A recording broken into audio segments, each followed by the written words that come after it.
嗨，大家好，我是安娜。今天我要和大家一起分享的是御夫术。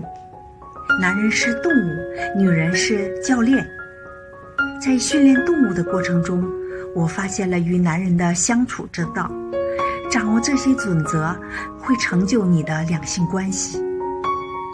10年前，我无意中走进了动物训练的世界。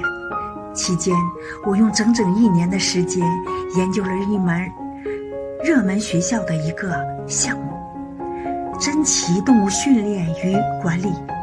我惊奇地发现，训练员们训练动物的很多准则，也同样适用于另外一个物种——男人。训练1：你的行为就是交流，关注你的行为而不是语言。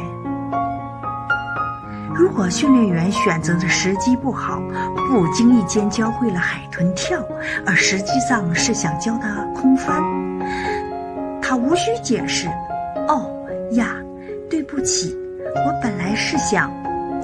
动物只看表面，只关心当场看到的行为，然后很清晰地进行反应。这说明一个事实，你的行为就是交流。但我们在和男人交流时，却频繁地使用语言伤害自己和对方。当我们表达自己的时候，总是很随意，甚至很言不由衷。比如，对不起。无数夫妻一直在向对方嚷着这句话，而它对应的却往往是另外一种肢体语言。砰的一声关上门，嘴上说着一个意思，而我们的肢体语言或者语调却传达着截然相反的意识。因此，我们忽略了行为是更重要的交流。比如，之前我一直没法劝丈夫改掉坏脾气，一次次地为他烦心。现在我尽量减少唠叨，采用其他关心他的行为来说此事。训练2：奖励你喜欢的事，忽略你不喜欢的。面对动物们犯错或者行为不当时，训练员们不想去强化这些错误行为，因此他们选择视而不见。令人震惊的是，训练员忽视那些不喜欢的行为，并没有造成动物的混乱。窍门在于，忽视不想要的行为，只做对了一半，另一半是注意并奖励你希望看到的行为，二者需要同时进行。多年来，我已经习惯了老公的脏乱差。有一天，我走进卫生间看了看，刚换的脏衣服不在了，他一定是把它们收了，也许把它们送去洗了。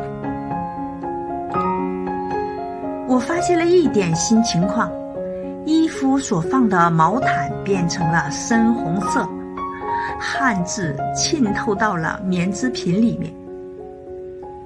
我下楼对他说了声谢谢，并且控制自己一个字不多说，尽量我很想对毛毯上的那些污渍说点什么。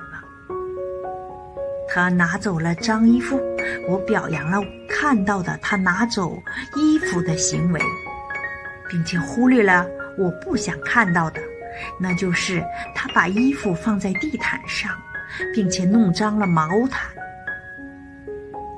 丈夫沉浸在我的赞赏中，并且我发现越来越不再那么苛刻的批评，他那配偶耳聋症就消失得很快。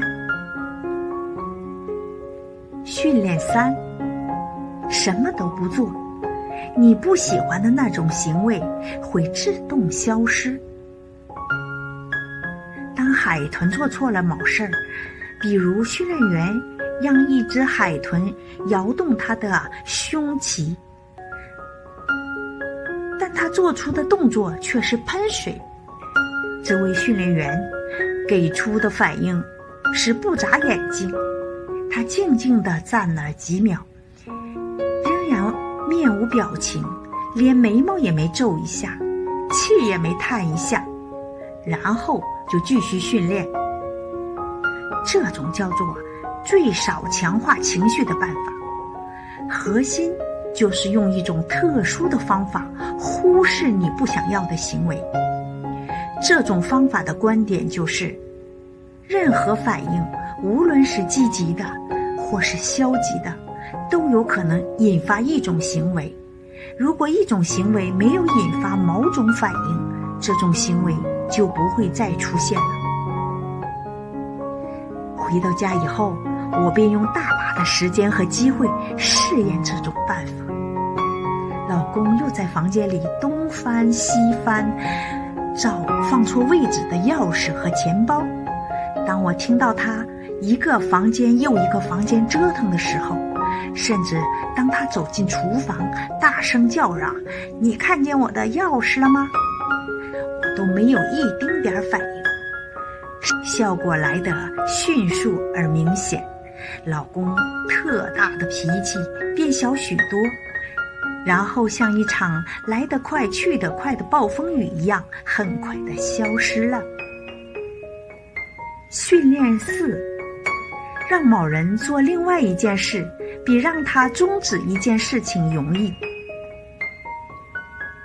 海洋世界馆的非洲鹳养成了一个令人讨厌的习惯，一站在训练员身上，当训练员在野生动物园中漫步的时候，这群鹳鹤巨大的蓝黑色翅膀便会随风鼓起，飞到人们的头顶上。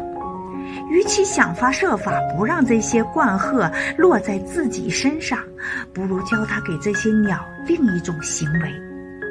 于是训练员在这些鹳后面扔一些垫子，然后训练这些鸟落在上面，教动物做另外一种事情，而不是使它放弃前一个事情。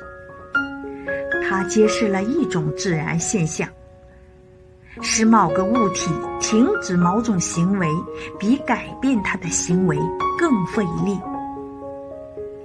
让某人做另外一件事，比他终止一件事更容易。比如，当我做饭的时候，老公总围在我的身边，这令我很烦恼。于是我就要求他给我一些空间，他也高兴地答应了。但是没过多久又回来了。为了转移他的注意力，我稀稀疏疏地堆了一些排骨和奶酪，让他在厨房的另一边磨这些东西。后来我又在房间那头准备了一些薯条、辣椒酱和一瓶啤酒。这样一来，他就不能再围着我了。这正好迎合了丈夫这个男人的天性，毕竟他是薯条驱动型的动物。